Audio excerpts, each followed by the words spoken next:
The Johnson Wax Program with Fibber, McGee, and Molly.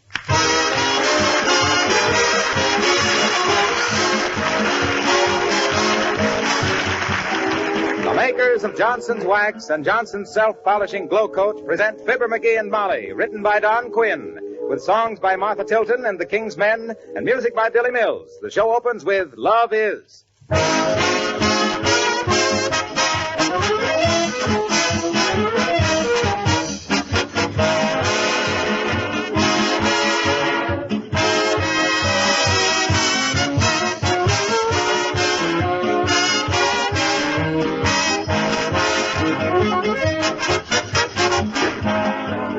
One thing you can be sure of during these next few days, friends and neighbors will be dropping in unexpectedly for visits to talk over holiday plans and parties.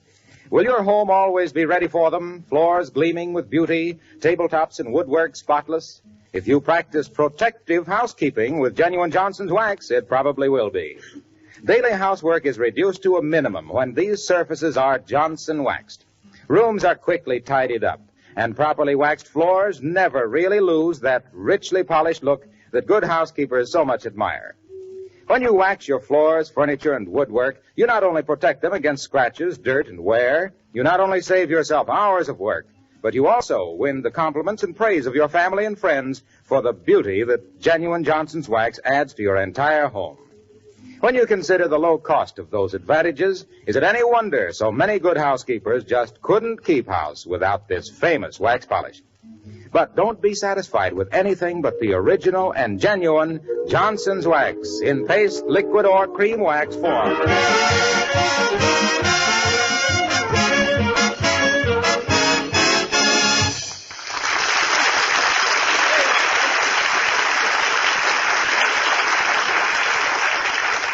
This is the time of year when a man who can't suppress his curiosity should be handcuffed and blindfolded. For instance, a package came for the McGees today, which is almost certainly a Christmas present. And we invite you to an interesting discussion between Fibber, McGee, and Molly.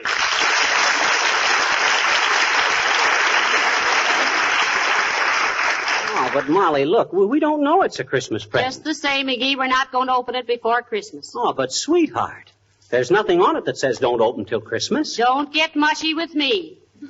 I still say we don't open it till Christmas morning now. Okay.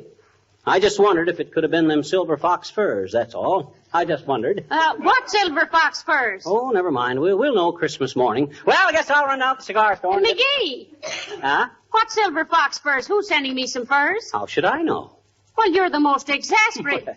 But this is exactly the size and shape of a box that would have a set of fox furs in it. Hey, cut that out. You can't open that.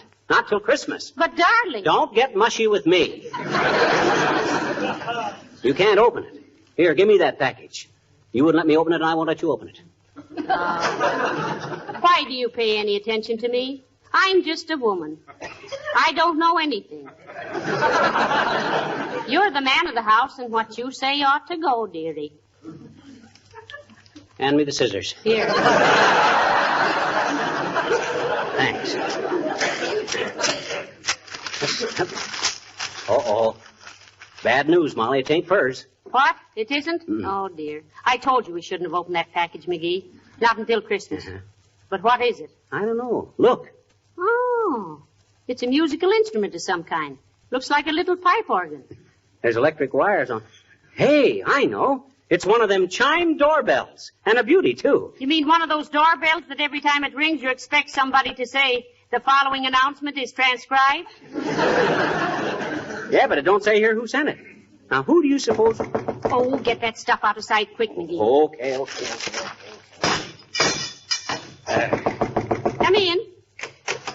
Mr. Wilcox. Hello, folks. Oh, hi, Harlow. Come on in. No, thanks. I just wanted to leave these packages for you. And don't open them before Christmas. Oh, thank you, Mr. Wilcox, and we won't.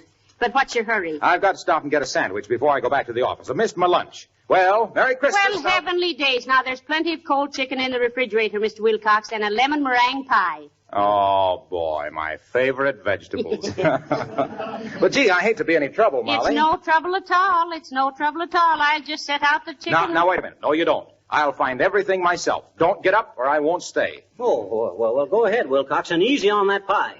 You got to watch them hips.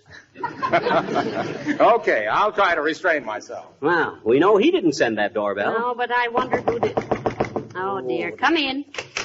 Yeah. Oh, how do you do, Mrs. Uppington? How do you How do you do, Mrs. McGee? And Mr. McGee? And a yippee-yoo-tie to you, Mrs. Hughes. Won't you slip out of your sables and squat a spell? Thank you, no, Mr. McGee. I came over to ask a favor of you. Oh, certainly, Abigail. Anything we can do, just ask us. Oh, yes. Unless you want me to take that pooch of yours for a walk. I draw the line at patrolling the precinct with that pie-eyed peak.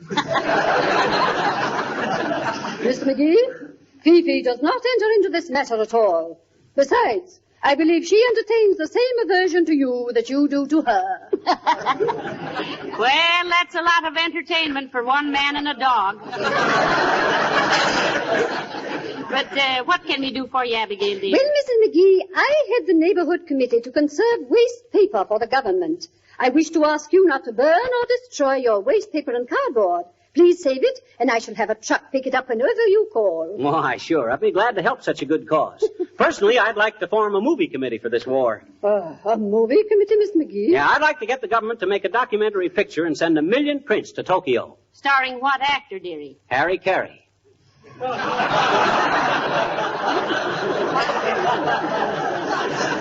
By the way, Uppy, did you by any chance send us an electric chime doorbell for Christmas? No, I did not, Mr. McGee. But I must say I admire your blunt way of inquiring. I simply detest people who hint. I do too, Uppy. Although when I was a cub reporter years ago, I was always the diplomat. Oh, sure, yeah. yeah. Yes, you betcha. Yes, sir. Never used to act a direct question if I could help it. But if there was any inside dope I wanted, I got it. Get that dope McGee, I was known as in them days. Oh, my. Get that dope McGee, the dashing, daring darling of the dailies and the ding-dong dipsy-doodle daddy of the dirt dishers, diligently deviling dignified diplomats for delicate details, discreetly dictating data difficult to decipher, and deliberately denouncing dangerous demagogues dripping with dubious dialogue designed to develop defeatism, doing my duty with a dearth of dilly-dallying despite the dirty digs of the desperate dogs who determined to dampen my do-or-die disposition and deteriorate a diggity dynamo into a drippy droop, a dandy detective at dodging death and danger, but doesn't this description sound like a total stranger?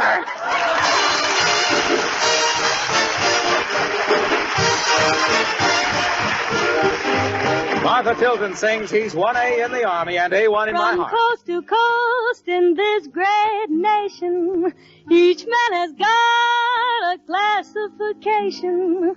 Pray tell me, what's yours? I've got a guy who's really something. This man of mine, he ain't missing nothing.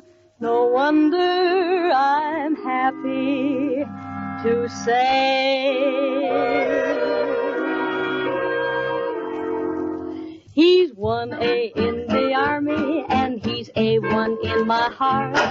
He's gone to help the country that helped him to get a start. I love him so because I know he wants to do his part. For he's 1A in the Army and he's A1 in my heart. And just in case you're quizzical, I'm gonna tell you now. He passed the toughest physical. He passed it, folks, and how? For I know why he rates so high on Uncle Sammy's chart. 'Cause he's 1A in the Army and he's A1 in my heart.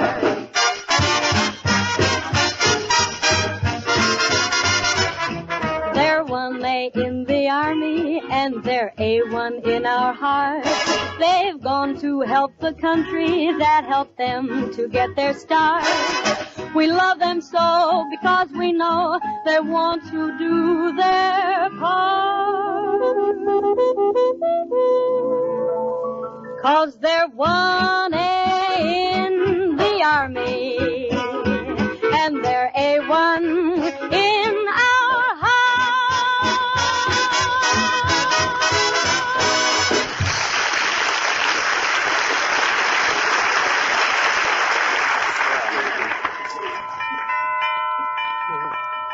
Hey, Molly. Molly, this is going to be a pretty snazzy doorbell, you know it? Yes, but who do we get to install it, dearie? An electrician? Nah, I can do it myself. Oh, no. No, please, let's not go into that again. What do you mean? I fixed the thermostat on the furnace last week, didn't I? It works at the touch of a finger now. Sure it does, sure. At the touch of a finger, you get a shock that melts your bobby pin. I'll get you some rubber gloves. Anyway, I don't see... Oh, dear. Come in. Oh, hi, sis. Hi, mister. What you doing? Huh? What? I guess not. You guess not what? I guess you didn't know I was a businesswoman, mister. Oh, businesswoman, eh? Mhm. Well, just what branch of commercialism are you identified with, madam? Well, I says, what's your racket? Oh, a miserable toe. Huh? Miserable toe. I don't get it. You don't unless you pay for it, I bet you. Pay for what? Miserable toe. Well, that was a short ride, but I enjoyed it. Let's go around again. What's miserable toe? Oh, gee, mister, you know what miserable toe is. No. You hang it up on Christmas and it's got white berries on it. Oh, sure. Sure. Mistletoe. Mhm. Otherwise known as mug holly. Lip lilac. And night blooming smooch. My daddy calls it fracture cactus. Fracture cactus. Why, sis? Because once a long time ago, he started to hang some up on the chandelier and the chair broke and he fell down and fractured his leg. Oh. I says, oh. Oh. Well, mister, can we do any business? Only 25 cents a bunch. Okay. Bring me 2 bits worth, sis. Oh, thank you, mister. I'll deliver it first thing tomorrow and you can pay me the 35 cents. Fine. I'll be... Hey, wait a minute. You says 25 cents. What's the extra dime for? Tax? What do you mean, tax? There's no tax on mistletoe. There is unless you want to glue it up, mister. It's up to you. Come on.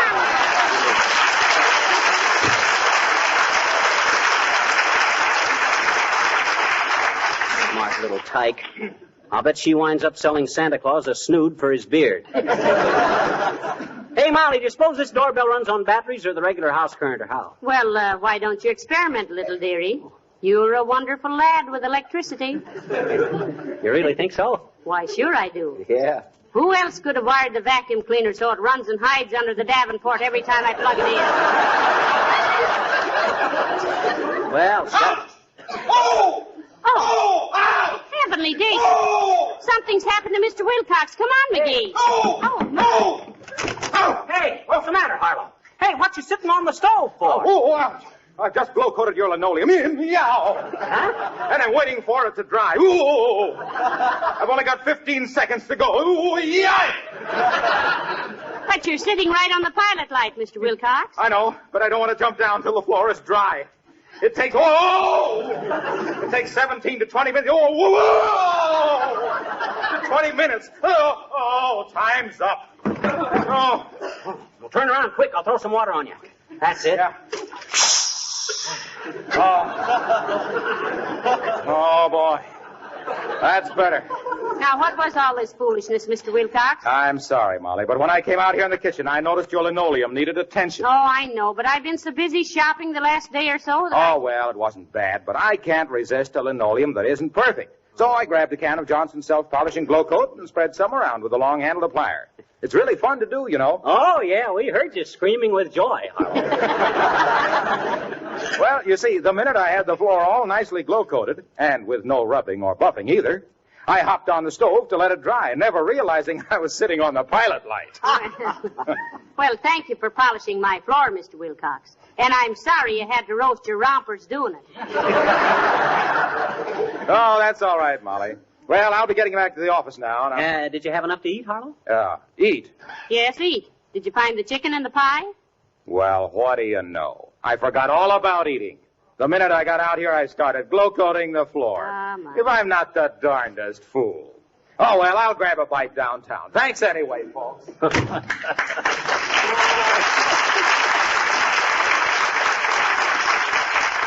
just forgot to eat. I always said it, Molly, but I never really believed it. What? He'd rather talk about Glowcoat than eat.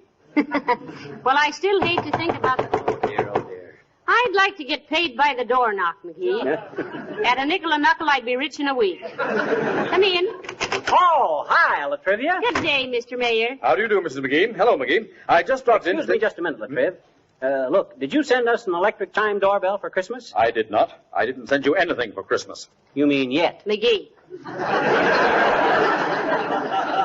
Except for my immediate family and employees, McGee, I am putting my Christmas budget into defense bonds and stamps. Good for you, Mr. Mayor. We've got to back up our buck privates with our private bucks. Which is an old saying I just made up. Exactly. And now, McGee, you've been hounding me for a job with the city. Oh, I wouldn't say hounding you, Latrivia.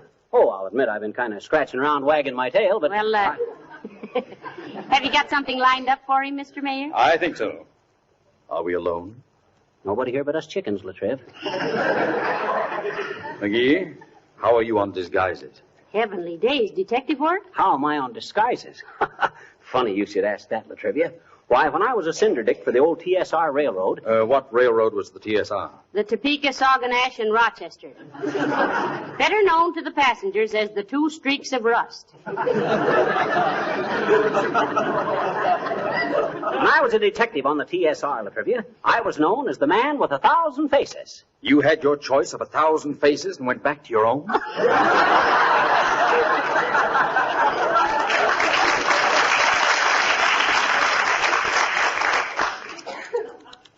Oh, tush. I'll never forget the time I rounded up that gang of boxcar bandits around East St. Louis. I was walking along the right-of-way, slick as a cat, disguised as a jockey. Never mind the heroic details, McGee. All I want to know is, can you assume a completely different identity and maintain it under trying circumstances for days at a time? Oh, why, certainly he can, Mr. Mayor. Why, he can even disguise his voice. Change your voice for the mayor, dearie. Okay, I will. No trouble at all. In fact, I started changing my voice at the age of 14. That's splendid. You report to the city hall first thing tomorrow, McGee. Oh, wonderful. You better get me a police permit. You better get me a police permit, Latriv, so I can carry a gun. You won't need a gun. The disguise will be enough. You're going to be Wistful Vista's official Santa Claus in City Hall Park. $5 a day. I'll see you tomorrow.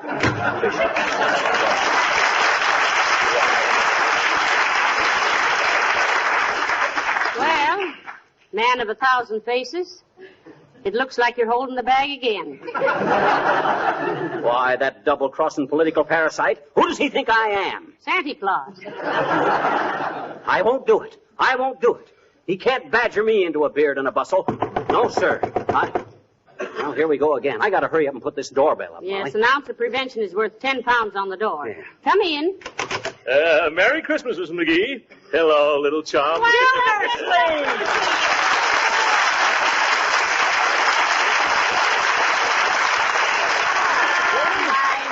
Heavenly days, how do you do, I'm sure.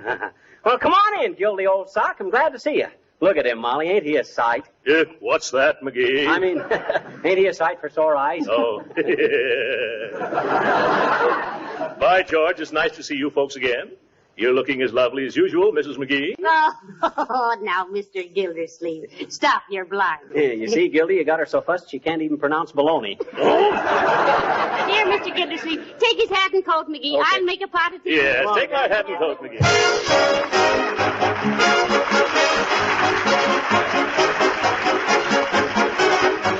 The King's Men sing What Do I Want for Christmas?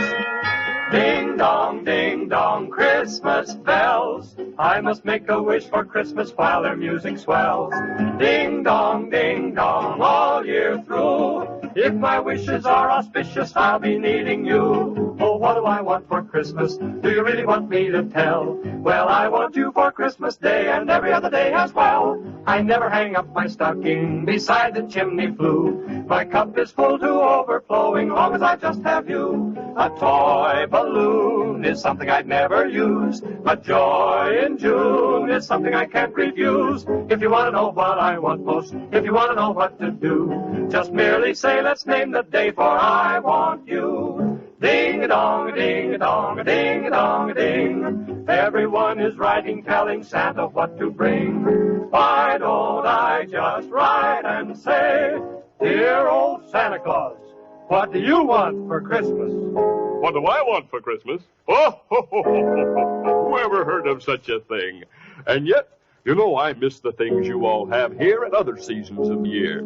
Valentine's and Easter eggs and firecrackers on the 4th of July and Thanksgiving turkey and mincemeat pie. But all these things don't matter at all. If it makes you happy when I come to call, that's all I need the whole year through. That's the merriest Christmas to me from you. Oh, what do we want for Christmas? Do you really want us to say? We hope old Santa has a very merry, merry Christmas day. Let's hang up all our stockings and fill them full of cheer. So Santa Claus will have a happy round trip this year. We know you're awfully busy visiting everyone alike. But though you may get dizzy visiting, never go on strike. If you want to know why we're singing and feeling the way we do, it's just because old Santa Claus we all love you.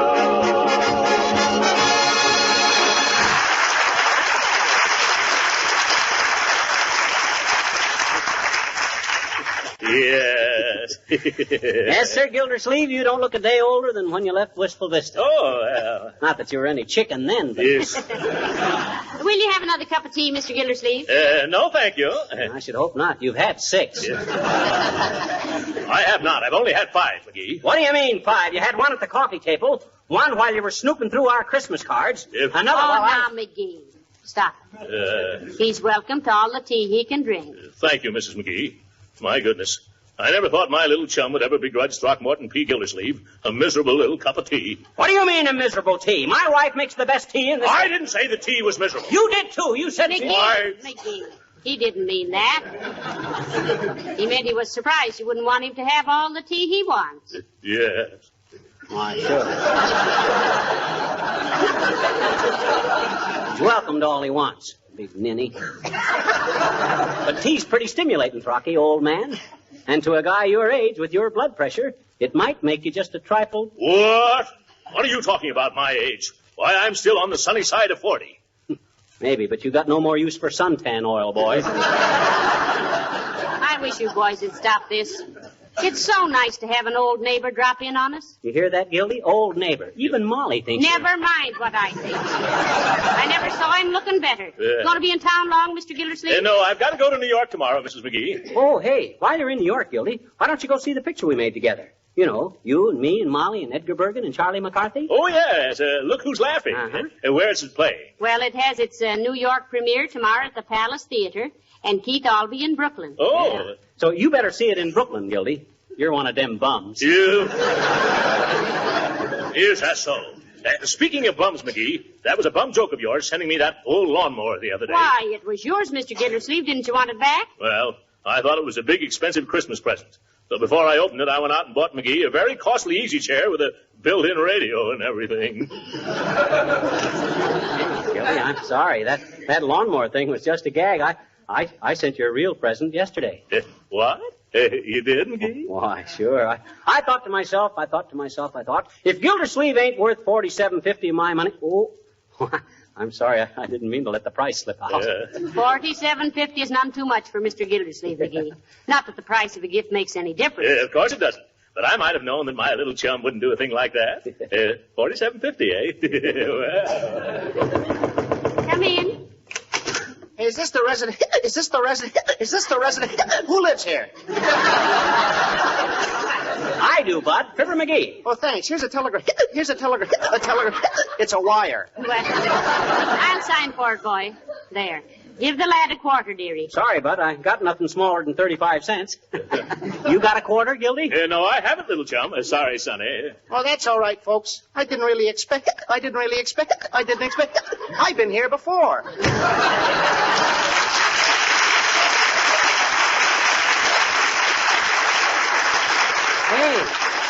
Hey. It's from Racine, Wisconsin. From the Johnson Wax Company. Oh, my. What do they say? It says, Dear Fibber and Molly, We are sending you under separate cover an electric chime doorbell. Stop. Oh, We are so tired of hearing that eternal door knocking. Stop.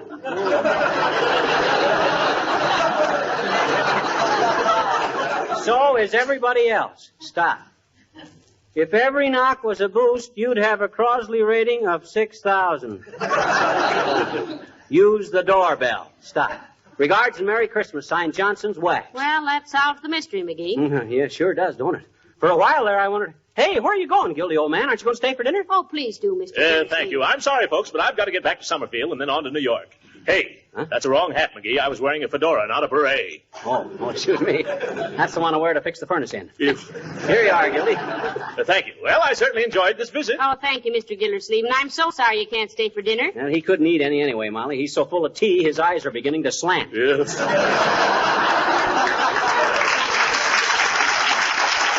Well, still the same old McGee, full of little smart cracks, he thinks. Well,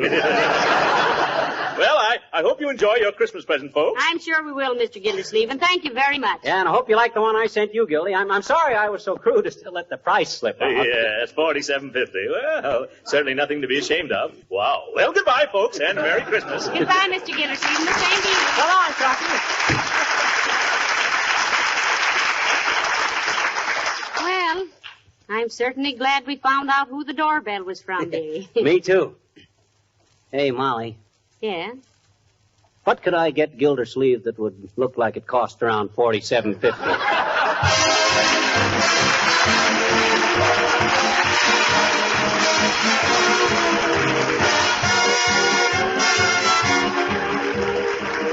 You know, there's one room that gets to be mighty important around the holiday season, and that's your kitchen. For two reasons. One, it gets more than the average amount of wear and tear. And two, when your friends drop in, they all seem sooner or later to find their way to the kitchen. Now, what's the number one thing to do to be ready for them? Right. Give your floor a protective beauty treatment. Make it sparkle and glisten with Johnson's Self-Polishing Glow Coat. The floor polish that gives floors such a lasting luster, that makes linoleum wear indefinitely, keeps its colors as fresh and bright as new. Glow Coat is different from ordinary polishes. Its film is flexible, not brittle. It does not chip or wear down unevenly. It guards linoleum surfaces against wear and dirt, makes house cleaning so easy because it needs no rubbing or buffing. Glow Coat is quick drying. You simply apply and let dry 20 minutes. And Glow Coat is economical because a little goes a long way. Now, if you're not already using Glow Coat, just try it once. Look for the familiar red and yellow can, and be sure it reads Johnson's Self-Polishing Glow Coat.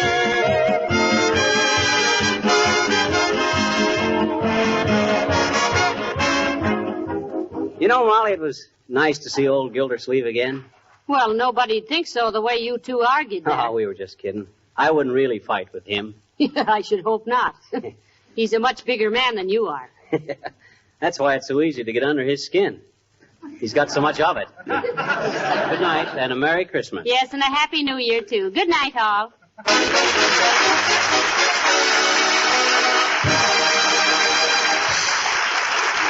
This is Marla Wilcox, speaking for the makers of Johnson's Wax Finishes for Home and Industry, inviting you to be with us again next Tuesday night. Good night.